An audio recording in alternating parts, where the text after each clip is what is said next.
Bonjour à tous.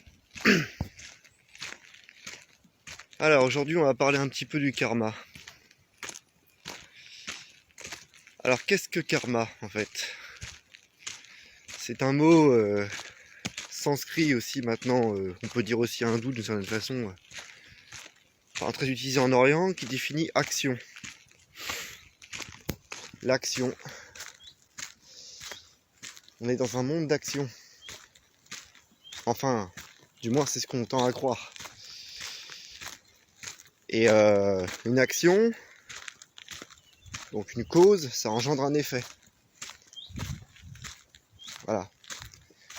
C'est la cause et l'effet. Ça peut définir karma et le résultat de karma. Et les doctrines spirituelles anciennes et celles qui sont sérieuses dans les récentes nous disent que tant qu'on engendre, tant que karma n'est pas épuisé, on est toujours dans le cycle du samsara, quoi. Donc dans le cycle de l'incarnation, si on veut. Ou de la transmigration d'âme, parce que réincarnation c'est pareil. C'est pas que le terme est mauvais en lui-même, mais c'est la théosophie, le New Age s'en est tellement emparé que c'est vrai que pour l'utiliser... Après ça dépend dans quel sens vous le prenez. Si vous prenez dans le sens le facteur immortel, qui est l'esprit, qui entre parenthèses revient sous une autre forme. Là d'accord, mais réincarnation, si vous parlez de réincarnation, je fais une parenthèse parce que c'est important. En mode vous-même, vous revenez sous la même forme, ou votre âme, donc votre corps astral, pas votre esprit mais votre âme. Non là c'est des conneries par contre. Là c'est que vous avez fait une erreur d'interprétation, ou vous êtes trop gavé de théosophie ou de New Age. Mais c'est pas un jugement, hein, c'est juste pour vous déblayer un peu le terrain que je vous dis ça, quoi. Parce que je me suis fait baiser aussi, hein, je vais vous dire, hein, c'est pas... Mais je vous le dis en toute humilité, c'est-à-dire que si vous voulez, vous faites sur le chemin, vous faites des erreurs, hein, c'est pas grave. Le but, c'est quand même de... Tu sais, il est joli, lui. Petit lézard, là. Hop. Mais le but, c'est de les reconnaître et puis de passer à autre chose, quoi, je veux dire, voilà. Hein, Mais je me suis cassé la gueule, vous vous casserez la gueule et ça m'arrivera sûrement encore et ça vous arrivera sûrement encore. Voilà, bon, cette parenthèse étant fermée, nous allons pouvoir reprendre le sujet. Donc du coup, le karma, voilà, c'est ce que ça définit en quelques mots. Et maintenant, oui, je vais parler de, du coup, comment on l'arrête en fait, en quelque sorte. Enfin, comment on l'arrête. On ne l'arrête pas, mais comment on l'épuise, comme disent plutôt les traités spirituels orientaux. Ben, on l'épuise en faisant son cycle, c'est-à-dire qu'en... Comment dire? Comment expliquer ça? Parce que dans ma tête c'est plutôt clair, mais pour le verbaliser c'est pas forcément évident. Vous l'épuisez en le vivant en fait, tout simplement. C'est-à-dire que en passant d'épreuve en épreuve, puis en passant de dharma en dharma, donc les dharmas c'est les incarnations entre parenthèses, ou plutôt les... Oui c'est ça, les incarnations. Voilà, sous différentes formes. À un moment donné, bah, par la quête spirituelle, par la volonté de l'être, j'entends, hein, pas celle de l'ego, par cette volonté, vous allez commencer à...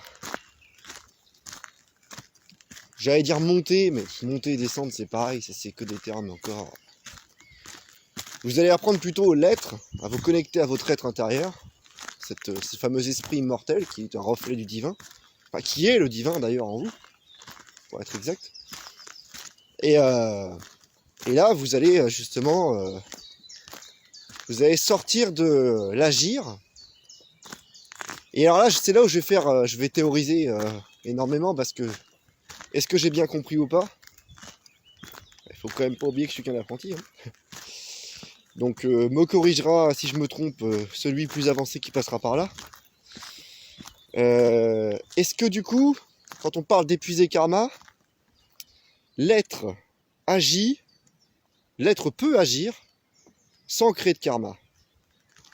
Et moi, il me semble que c'est ça, en fait. C'est-à-dire que quand vous êtes dans l'être et que vous agissez, vous ne créez plus de karma, malgré l'action.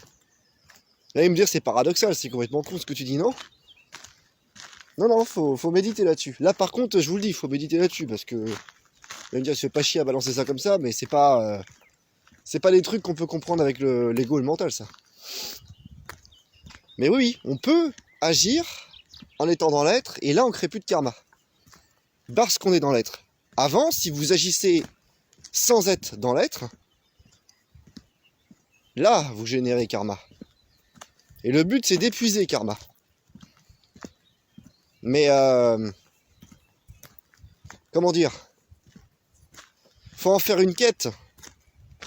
Certes, faut pas en faire une névrose, ni une psychose. C'est-à-dire que vous pouvez être très bien motivé dans cette quête spirituelle, du but de, comment dire, d'épuiser karma pour passer à l'étape suivante, on va dire. Mais par contre, si ça vous rend névrosé, si ça vous fait psychoter au point de stresser là-dessus en permanence, c'est pas être bien, parce que là, faut reprendre soit depuis le début, faut changer quelques paramètres, quoi. La volonté et le travail, oui, en fait. Voilà. Le travail, affronter les difficultés, les épreuves, ok. Mais se mettre à créer des névroses, des psychoses et autre chose, ça non, ça va pas vous aider, ça. Il vous faut un psychisme sain pour avancer. Faut pas vous rendre malade, quoi. Voilà. C'est pour ça d'ailleurs qu'il y a plusieurs voies. On dit que tous les chemins mènent au Seigneur, mais c'est vrai. Et vous avez plusieurs voies, en fait. Et ces voies-là vous permettront, avec la volonté, d'en finir, d'épuiser karma, quoi. Voilà. Vous épuiserez karma, là il n'y aura plus de karma. Et là vous accomplirez, comme on dit. Ou du moins vous commencerez à vous accomplir, parce qu'après je pense qu'il y a d'autres choses à faire encore. Mais bon, voilà. Et ça c'est marrant, parce que le seul mage que j'ai connu qui parlait de ça, et je vais en revenir encore à celui-là, parce que je sais beaucoup qu'il y en a qui n'aiment pas, mais quand même, après on n'aime pas, voilà, c'est Franz Bardon. Les autres traités de magie que j'ai vus, entre parenthèses, enfin de soi-disant magie, parce qu'il n'y a pas de magie sans le divin, déjà. Magie sans divin, c'est de la sorcellerie. Hein. Bon. Mais ça, tenez-le vous pour dit, hein. J'invente rien. Ça, c'est le seul... en tout cas, dans ceux que moi je connais, parce que bon, il y en a plein que j'ai pas lu aussi, hein, faut être honnête. Mais dans ceux que j'ai lus, et j'en ai lu un paquet, je peux vous dire, c'est le seul qui parle de ça. Qui parle de plus générer de karma au bout d'un moment, d'épuiser karma. C'est le seul. Je crois que si je dis pas de conneries, c'est peut-être au degré 10 de son premier ouvrage qu'il en parle. Ou alors peut-être le 9 pour préparer, je sais plus, mais... En tout cas, il y a une étape où vous éteignez, où c'est ça, voilà. Et lui, il en parle de ça. Et c'est là où on voit que le mec, il a traîné avec... en Orient, avec des maîtres comme Swami Sivananda et compagnie, ce que beaucoup ignorent d'ailleurs. Et c'est là qu'on comprend que ces exercices ressemblent beaucoup à certains qu'on trouve qu'on met un pied en Orient aussi, et qui veulent rapporter un peu exercice d'ici, comme Pierre Foga, qui a des exercices un peu plus détaillés, mais qui sont à peu près les mêmes que les premiers degrés du CVM, du premier livre de Franz Bardon, parce que oui, il y a bien une finalité. Pareil, en fait, si vous voulez, il y a plusieurs voies. Vous avez la voie de l'hermétisme, vous avez la voie de... Je ferai un audio sur les voies après, plus tard aussi. Pas trop m'éloigner du sujet, mais en fait, suivez votre voie à vous, en fait. Si vous êtes fait pour être hermétisme, suivez la voie de l'hermétisme. Si vous êtes fait pour être, je sais pas moi, un grand cuisinier, suivez la voie de la cuisine. Si vous voulez, si vous accomplissez votre dharma, en fait, c'est-à-dire ce qu'on attend de vous, entre parenthèses, ou plutôt ce que votre être intérieur est déjà, et demande à être, enfin il demande pas à être, il est d'ailleurs, mais ça faut s'en rendre compte. Vous êtes dans la voie. Et si vous êtes dans la voie, vous pouvez faire que l'accomplissement de Dieu, quoi, en fait. C'est-à-dire ce pourquoi vous êtes là. Point. Donc, au bout d'un moment, c'est pas pour rien. Regardez, par exemple, il y a... pour finir de clore la parenthèse, ils ont un terme pour ça, ceux qui font du sabre japonais, là. Les bushi ou les samouraïs, ou parfois même les ronin. Ronin dans son sens 1, hein, pas dans son sens 2, samouraï déshonoré, mais celui qui fait du sabre en solitaire. Bon. Les sabreurs, qu'ils soient des bushi, des samouraïs ou des ronin, peuvent atteindre plusieurs grades, dont celui de Kensei ou Kenshin, je sais plus. C'est-à-dire saint au sabre. Bon. Parce qu'au bout d'un moment, le gars dans sa voie du sabre, c'est plus des arts martiaux qu'il fait. C'est une pratique avec le divin. Mais ça demande des années d'entraînement, si vous voulez. Au début, il fait des arts martiaux, le gars. Enfin, il fait un art martial. Après, il fait plus un art martial. Il est le divin. Dans son centre. Et dans des voies comme ça, d'ailleurs, les Japonais voient souvent tout en voix, en fait. C'est assez intéressant à observer dans leur culture, c'est que si vous voulez, pour eux, tout est une voie. Et une voie qui mène quelque part.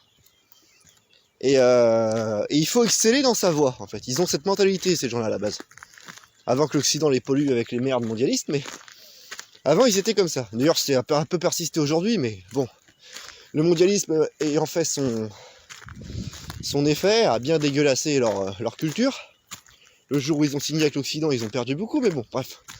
C'est pas le débat.